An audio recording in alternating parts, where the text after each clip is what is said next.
Hello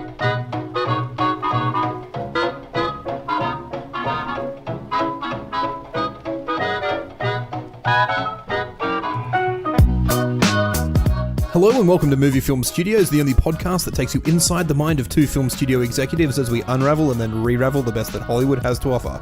I'm Isaac. And I'm AJ, and this week a creepy lady invites us into her basement to run a grifting crime spree on the Secretary of State and her fish-out-of-water partner. But before we get into something new, it's time for something old as we check in on our last feature in Box Office Report. Last week we released the film A3K, which was a documentary about the political rise of a character who believed that he was a time traveler, and it was also interspersed with a lot of cell-animated, hand-drawn animated elements. Yeah. And how did that go, AJ? Well, the purpose of this film was also to get this person, Admiral Edward Kelly, a descendant of Ned Kelly, apparently, into Parliament and into sort of the at a state level and also a federal level. So how did it go? You ask me. Well, we have been disowned by so many organizations, it's not funny. So, as you know, we tried to get this film in under the door of the Academy to try and get an Oscar for this year.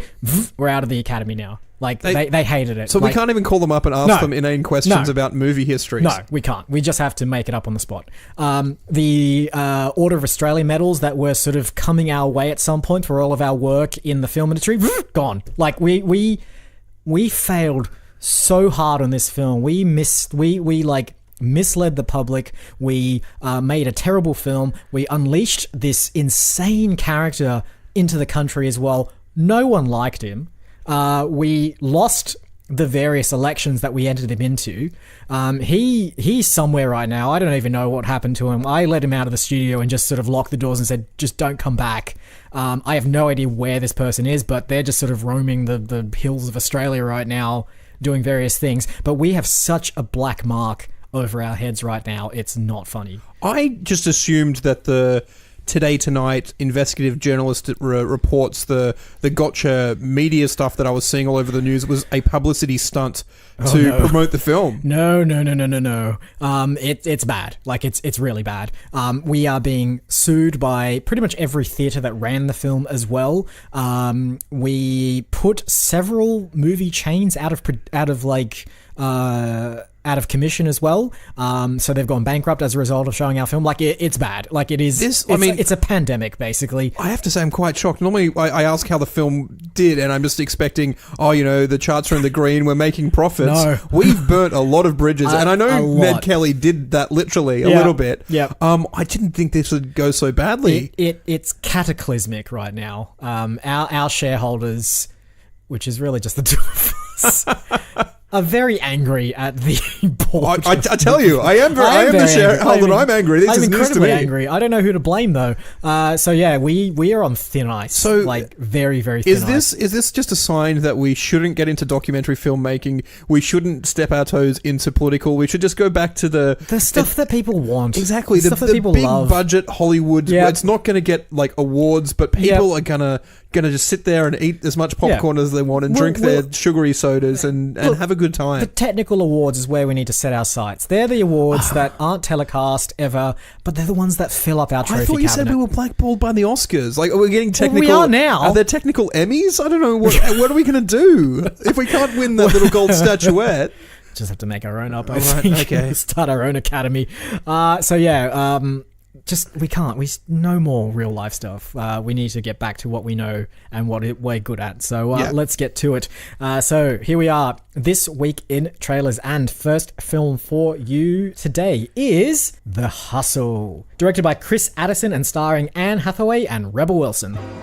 Is the seat taken? I'll just get a glass of water, please.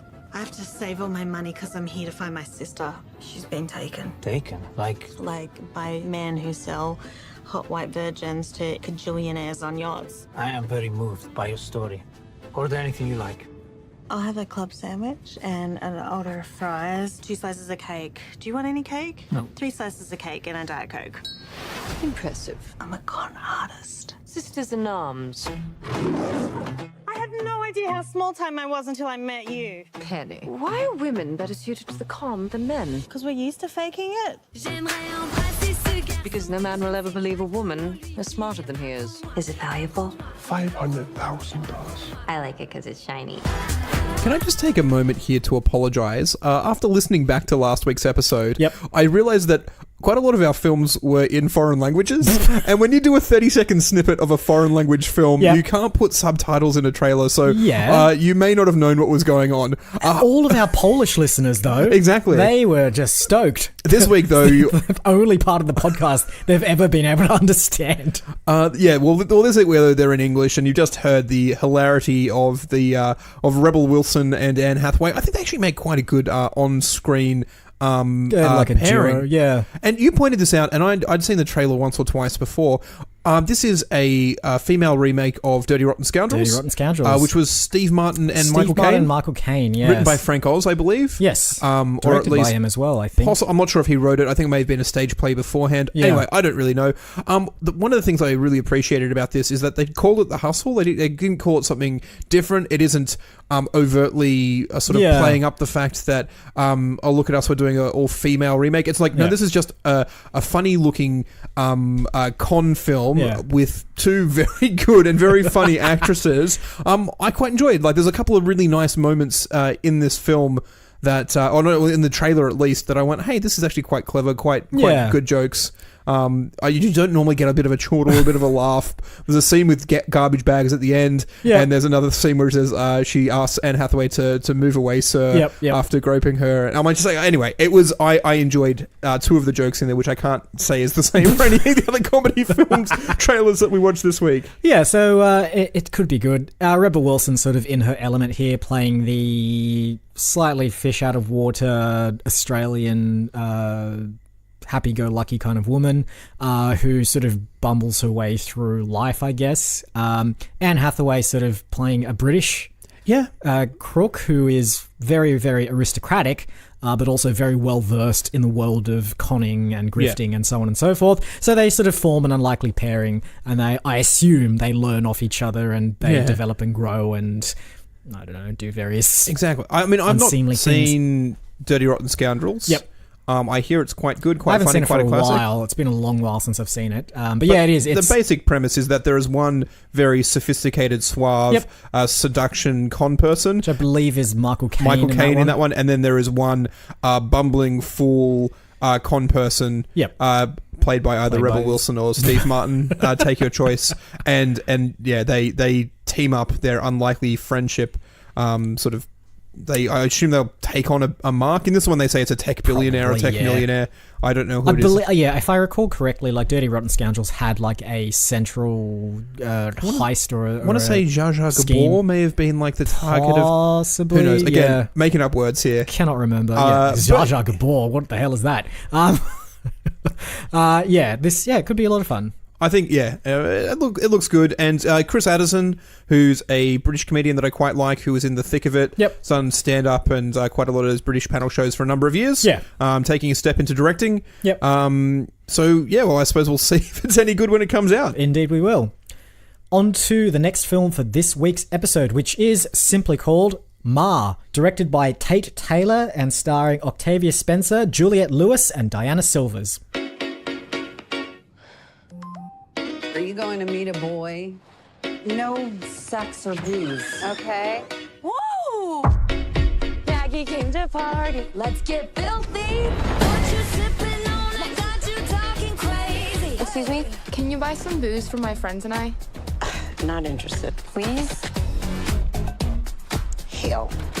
Ooh, there's my girl. This never happened, okay? Thanks again for doing this, ma'am. You guys want to party like rock stars? Follow me. Let's get drunk! The bar is open. What do you think? We don't know this chick. It ain't much, but it's all you. Cool basement. You're free to do whatever you want down here, but nobody go upstairs. This is so sick. Welcome to Mars. What? Love Ma? It's 5 o'clock somewhere. How did she get our numbers? You know where the party is. Creepy. Yeah, it doesn't really start out like it's going to be a horror. Yeah. But all horror films, or at least the trailers that we watch, they start as if they're a normal film. Yeah. And then you're just like, well, this is just too normal. Either it's going to turn There's a really twist. It's going to be a You can twist. smell it. And then you hear the screechy violin just... Yeah. And you're like, oh, right, okay, we're There they going for are, on cue. the creepiness. So the basic premise of this one is that teenagers in this small town ask a lady played by... Octavia Spencer from The Help and Hidden Figures and a few other things to buy them alcohol, and she agrees to buy them alcohol reluctantly, and then as an act of kindness opens up like the basement in her house as a place where the kids can go and drink safely, and she says you can come here and party as much as you want, just don't come upstairs.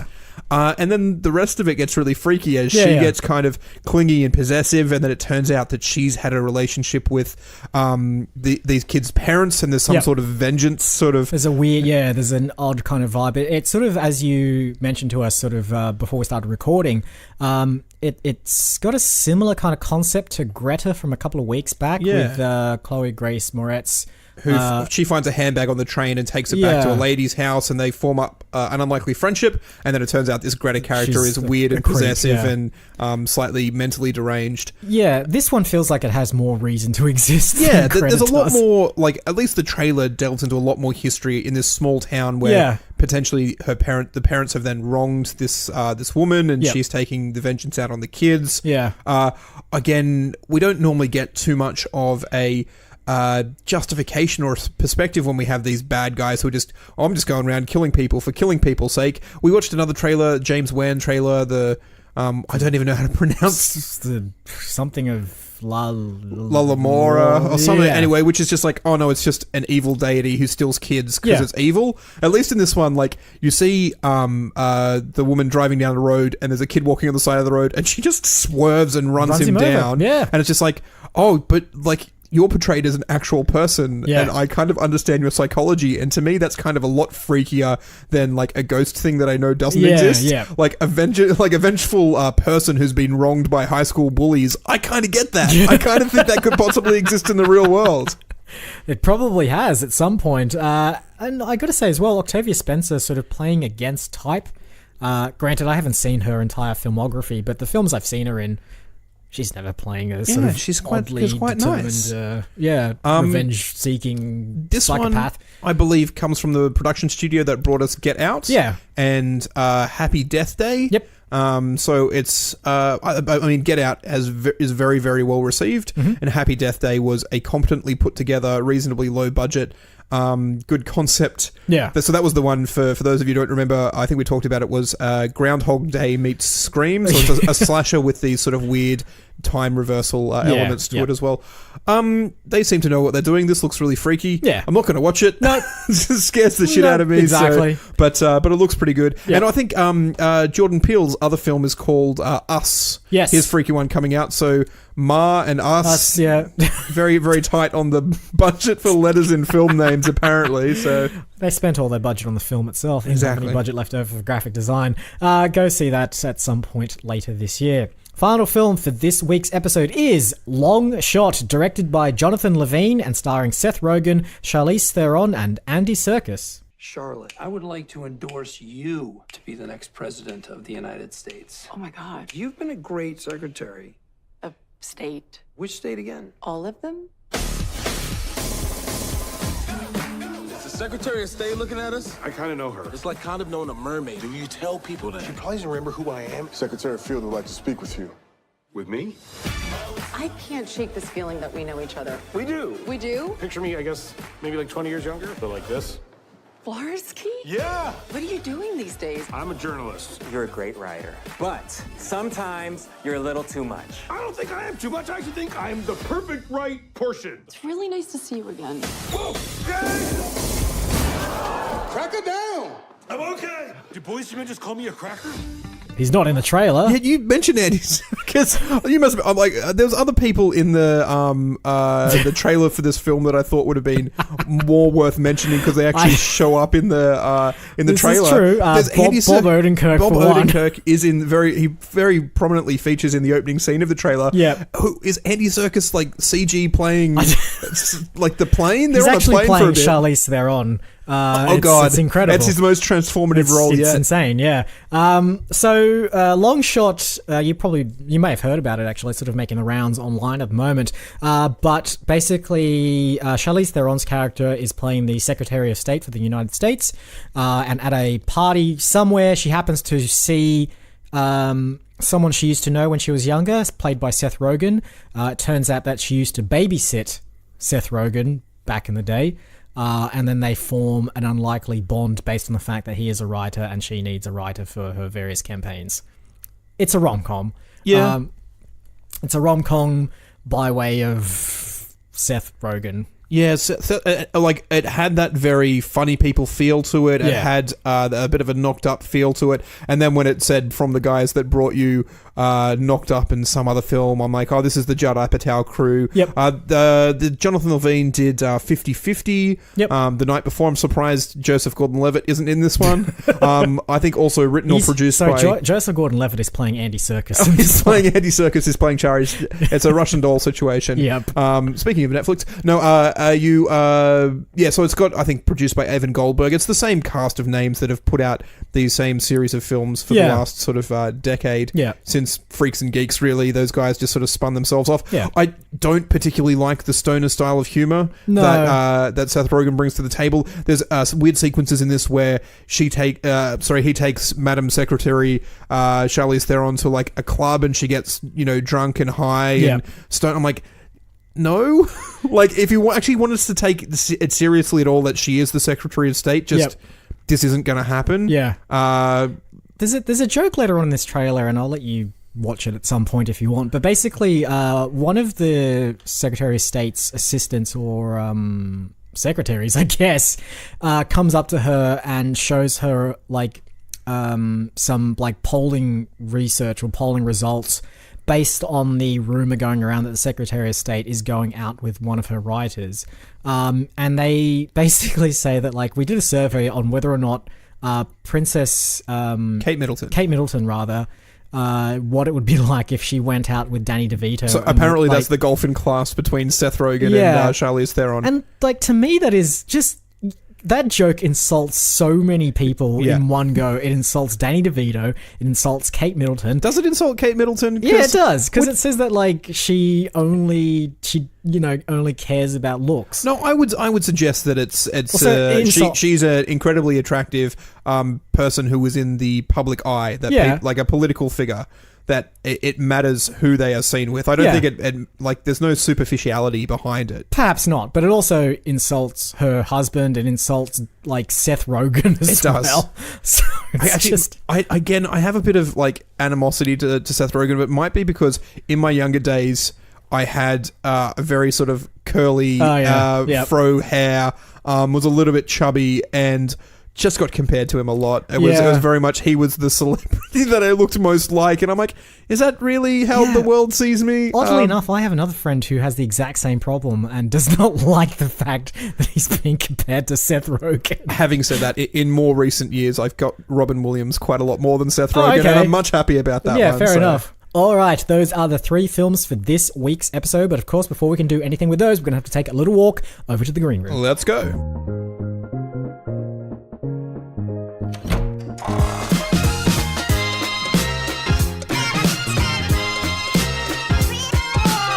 And here we are. Let's have a quick recap of this week's trailers. We have I don't want to say an all-female remake. Let's just say that it's a buddy grifting film, buddy con film. That's fine. That's fine. We also have a small town thriller revenge film. Yep, psychological thriller horror. I still think it's got that very 10 teenagers enter, 1 teenager leaves kind of feel to it. Scream without it is just Scream, isn't it? A little bit, but without necessarily being who is the masked slasher. This is just you already know who it is. There's a weird stalky psychopath lady. And finally, we have. I think you described it as a fish out of water rom-com. With American political overtones. Yep. The kind of film that Richard Curtis might make in a British context, but instead it's American and full of stoner jokes and gross out kind of humor instead. Great. Now, who picked last time? I feel as though I did. I think we did the Oscar special, and then the week before was my choice. Yep. So even if you're not up, I'll pass the ball to you. Yep. And you get to choose which is our nugget, our kernel. Yep. For this week's discussion. Okay, cool. I know we should go to something that we have done before, given our current standing in the world. Where's my safety blanket? But I think we can convert it into either a new safety blanket or meld it with safety blankets of the past. Okay. I kind of want to do long shot. Okay, all right. So that the fish out of water rom-com. We haven't really done that many romantic comedies. We haven't. We've done a weird romantic pentagram comedy. We did, yeah. Which was a bit odd, but we've never done sort of a 2-person pure rom-com style. Yeah. But I also think we should clearly incorporate another film as well into it. All right, so elements of... Can we do a rom-com horror? Ooh. Interesting. I feel that that's a pretty original concept. Most horror films have elements of a will they won't they relationship sort of tagging around. Shaun of the Dead is probably the closest thing. Yeah, even if you want to go Happy Death Day, there's very much she has to change, and in changing falls for the guy that is the nice guy. Yep.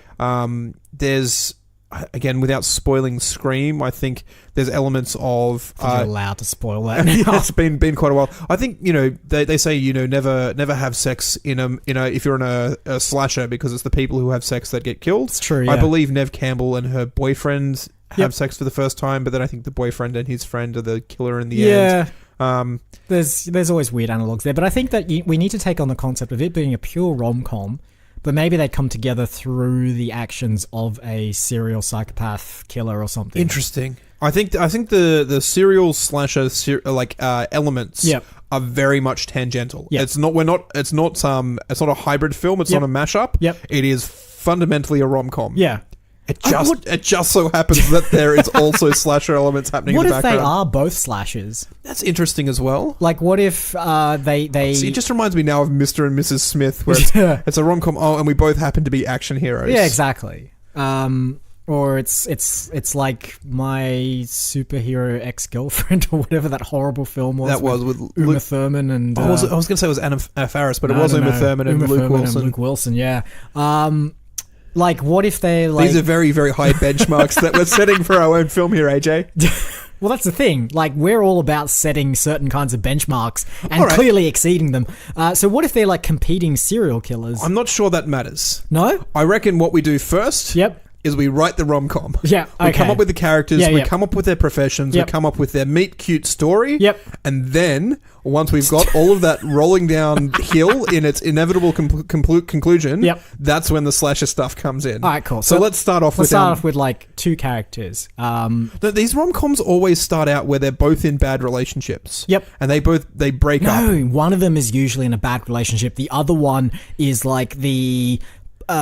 plucky, sort of unlucky in love kind of lovable loser. Okay, you go in lovable loser. I was wondering, sometimes we've got I just want a relationship and I can't hold a man down, and then the other one's like, I'm not interested in a relationship. I have a different woman every night. So, I mean, it could be that. I think the lovable loser is probably a bit better. Yeah. I think it paints better archetypes for when this develops and also, into a thriller. It also just opens up more room for creepy things that these people could be doing. It's true. So let's have one of the characters being kind of a lovable loser. They just sort of always put their foot in their mouth. They kind of say dumb things on dates that scare off the people that they're going out with. But they mean well. They're just a bit socially awkward, a little bit bit brain dazzled, I guess, or a bit ditzy. Yeah, but it's the who was Jim Carrey's character in The Mask? I think in that one they literally, he's a journalist who's writing an article saying nice guys finish last, and that's kind of like the premise of the film, where his regular personality is the nice guy, and it's only when the mask is on him that he has this sort of outlandish, no holds barred kind of personality. So Stanley Ipkiss, I want to say. Stanley Ipkiss is his name, yeah. Yeah, there you go. There's a pull. He's not a journalist either. I believe he works in a bank. He works in a bank, does he? Yeah. Where's the article about? He's reading an article. He's reading the article. Oh, man, I got the plot of The Mask so very, very wrong. So, yeah, we start with this sort of character who has this desk job that they don't like. Yep. They're unlucky in love. Yep. They're fundamentally nice, but not a terribly assertive person. Yep, cool. Female lead. Could be, I mean, look, either it could be female or male, doesn't really matter. We could make them both female, make them both male. It's true.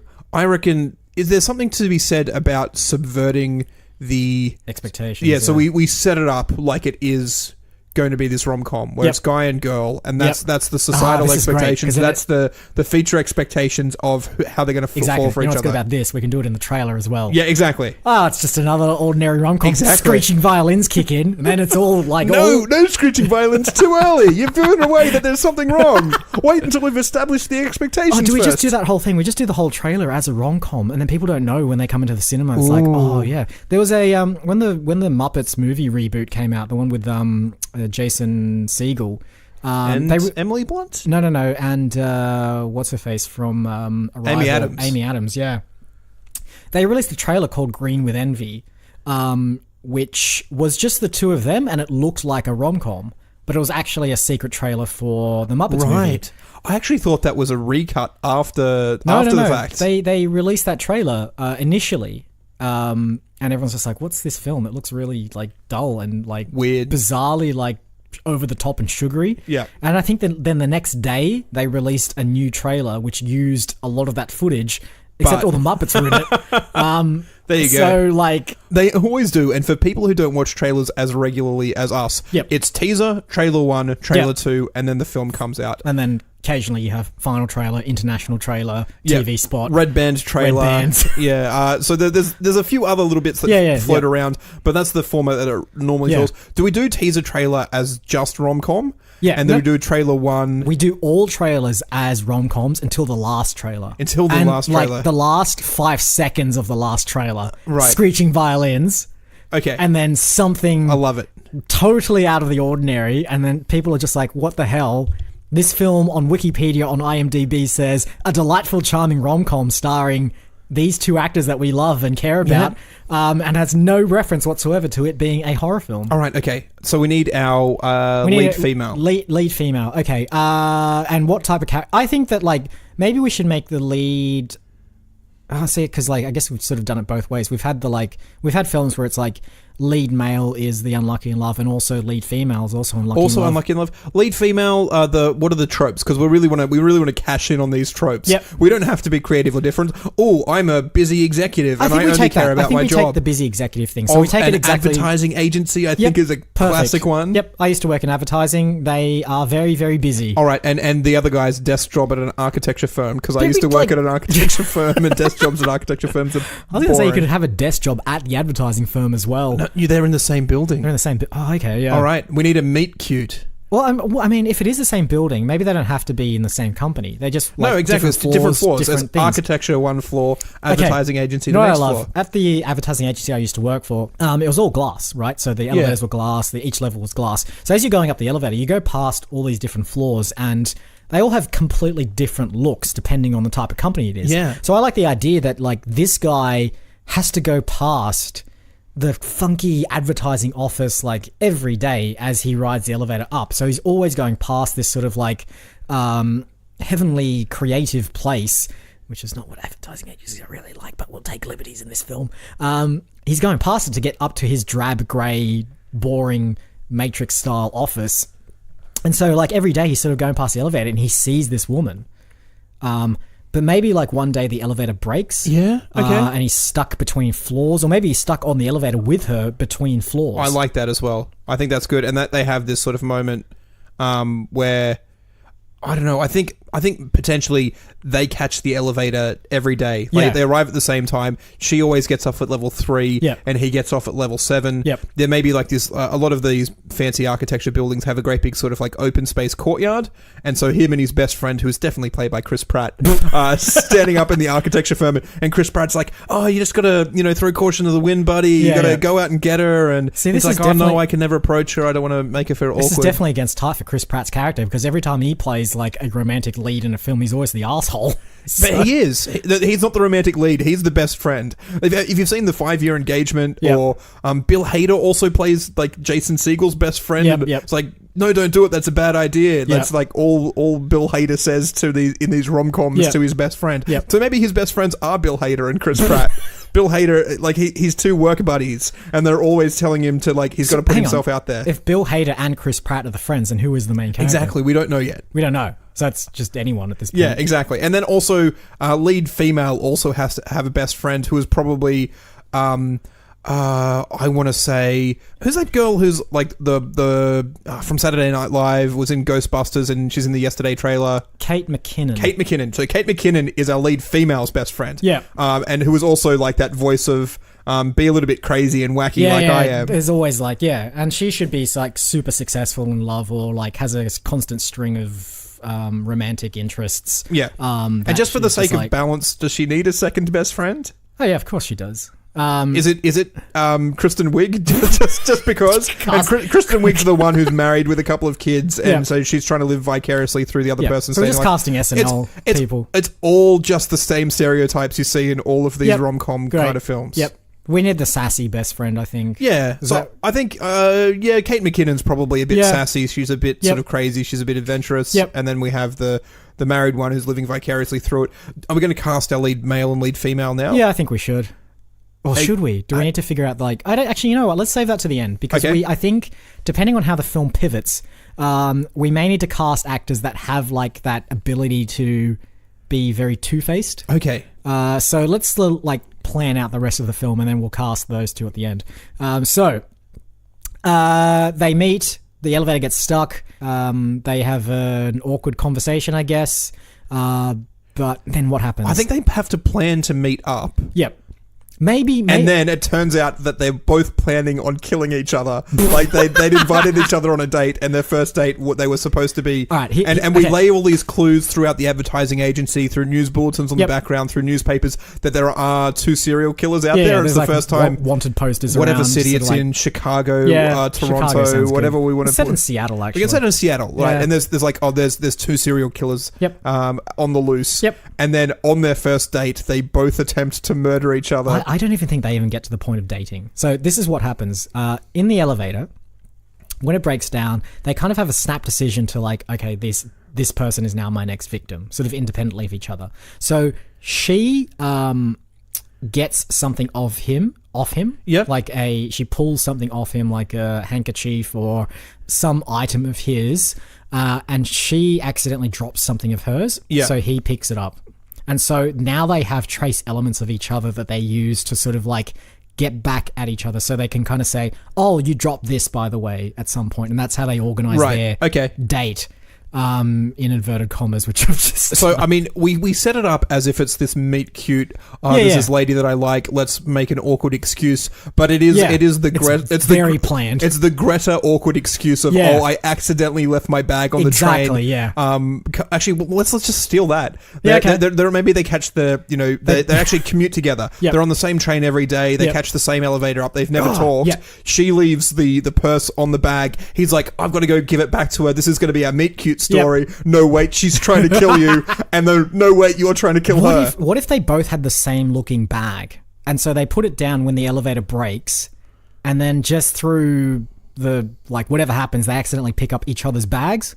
This is also a common movie trope. It is. So it's a common romantic comedy trope. Maybe we do both. We do both. It's on the train. I think on the train they put it down. Yeah, they're everywhere together. This is the, Oh, so they're just like inadvertently... Okay, yeah, this is great. So like, later on we revealed that they've been stalking each other for months. They both have that room with the photos with the eyes cut out and the string and the tiny little shrines with some awkward candles. Yeah. Okay, great. Yeah, so like, when we watch the film, we're kind of like, oh, this is kind of sweet. Like they're kind of around each other without really realizing it. But really, in reality, and we learn it about like 2/3 into the film, they've been stalking each other for months. Both freaky, stalky serial killers. Yeah, it's just You know what's really weird as well is like the bodies that these people are actually like. Obviously in the background, there's these serial murders that are showing up. Yep. And they're always kind of people who look like. So when it's like shows like the 6 victims, it's kind of like the man with the nice parted brown hair who wears like skinny tie and a suit. Okay. And then the woman who the women who keep sort of showing up with bags over their heads are sort of like blonde, attractive business type women. They both have types. They both have types that they like, and they both have types that they like to kill. Exactly. This is great. I love this. All right, so how do we... There's obviously going to be a swing point at some point during the film. And it needs to be a swing point that isn't just like them coming together and going, oh, we're both killers. No. But like in a way where they just like, it takes right up to the last minute before they figure out that they're both trying to kill each other. So I think so. Does the audience know before they know? Like, I kind of like the whole, oh, here's our meet cute, I've got my bag. Yep. She's like, oh, thank you. And then she closes the door, and then behind it, like, is the really weird, like, shrine. And he's just like, oh, I'm so glad that I did this. This is really good. And then he walks into his apartment, and he's got the shrine, and it's really that moment where... You know what I want to do? And again, feel free to shoot me down if you feel this is too out there. I want to incorporate an element of spy versus spy in here. The Mad Magazine comic. Yeah. But I want it to be basically like they are trying to one-up each other for so long that they end up growing old together. Like they get married, they grow old together, but all throughout that time they're trying to kill each other without really realizing that they are. Do they not realize? I think that they don't realize. Is it the whole Mr. I see. That's the one thing that I really hated about Mr. and Mrs. Smith. Yep. Is that they've both got secret stashes of guns hidden around the house. Yeah. And when they find out that they're both secret agents, they're like, oh, and in the kitchen drawer there's a Glock. Yeah. And I'm like, but like, how did you not notice the whole time? They did this with Dexter. It worked for that.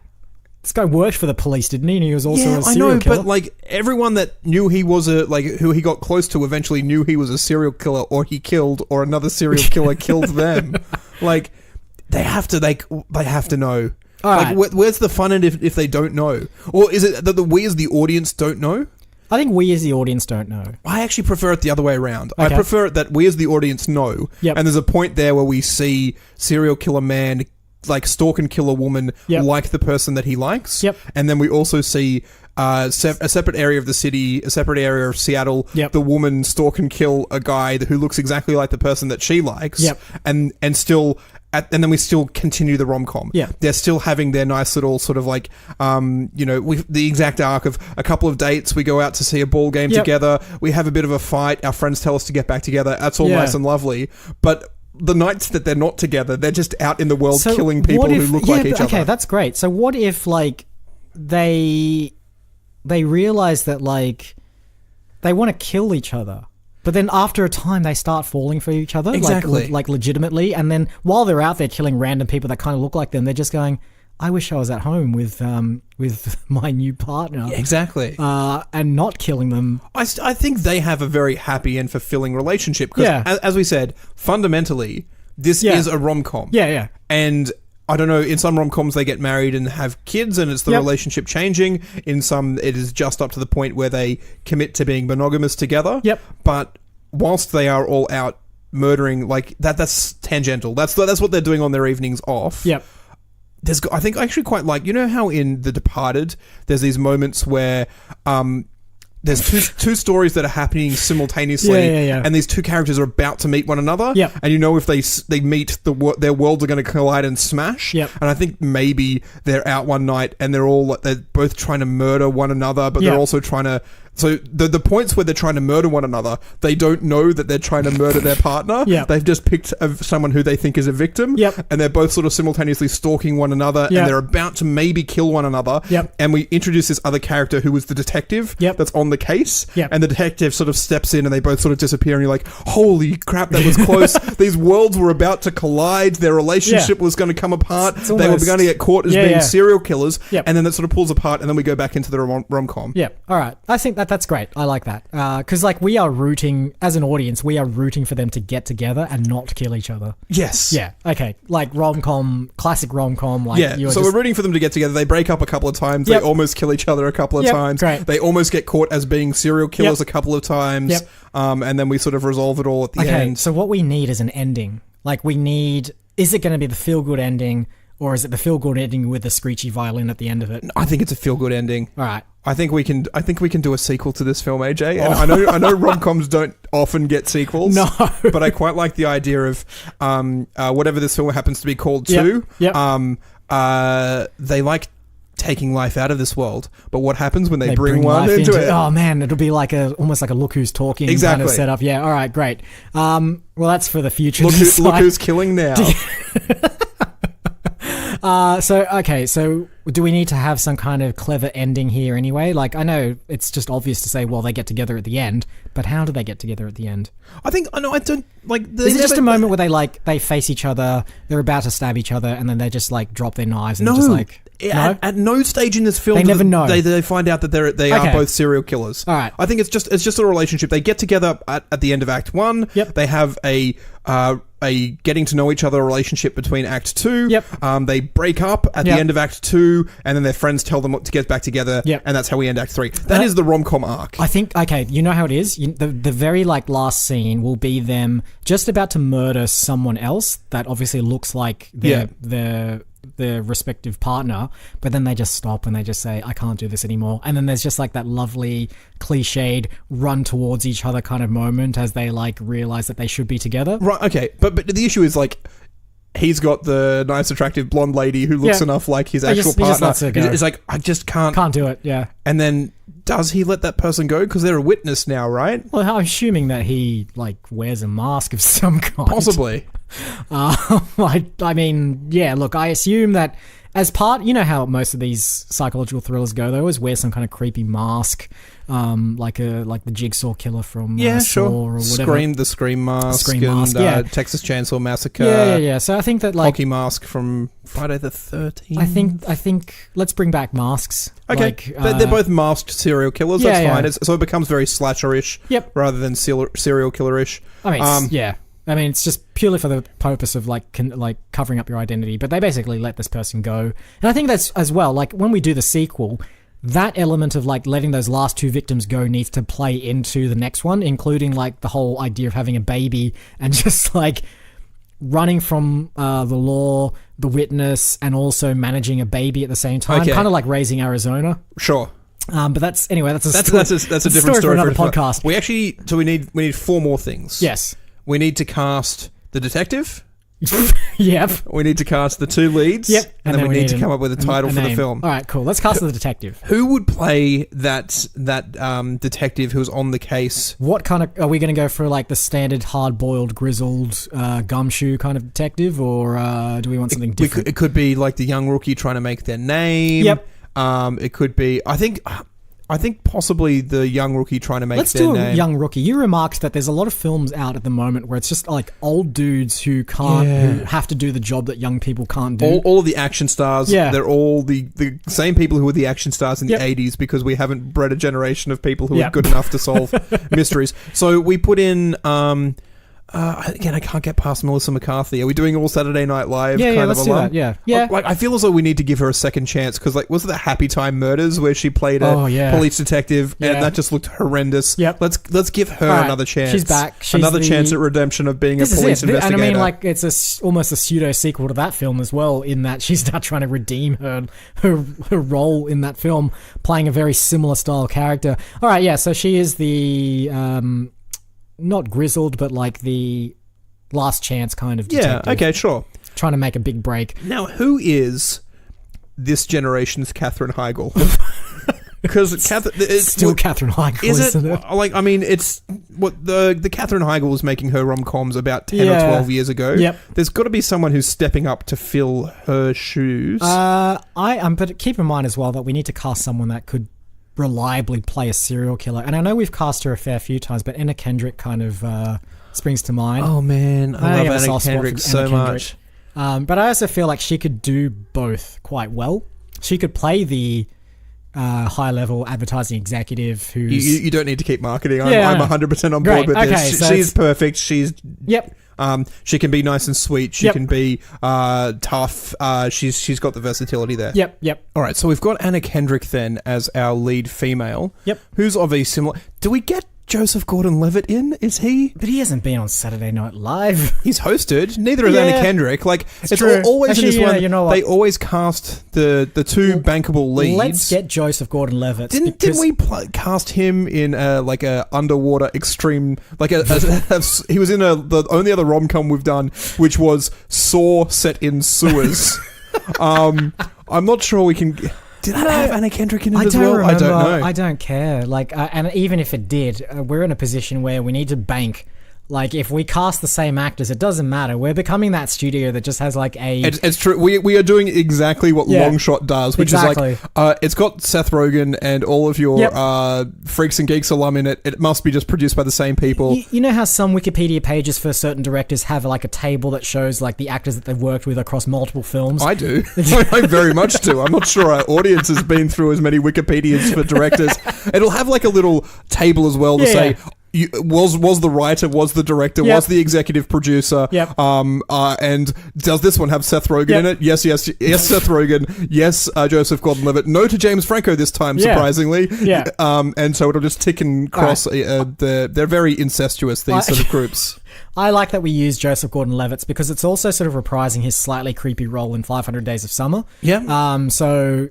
he's got pedigree. He's got rom-com pedigree. Everyone loved him in that for some stupid reason because that film's just really bizarre. But anyway, he can do it. He can absolutely be the like lovable loser who's also a serial killer. Okay, I think to be fair, we may have nailed the lovable people who could also have a dark side in Joseph Gordon-Levitt and Anna Kendrick. Yep. What is this film called? What is this film called? Most of these rom-coms are like a song lyric, right? Like, I don't even know.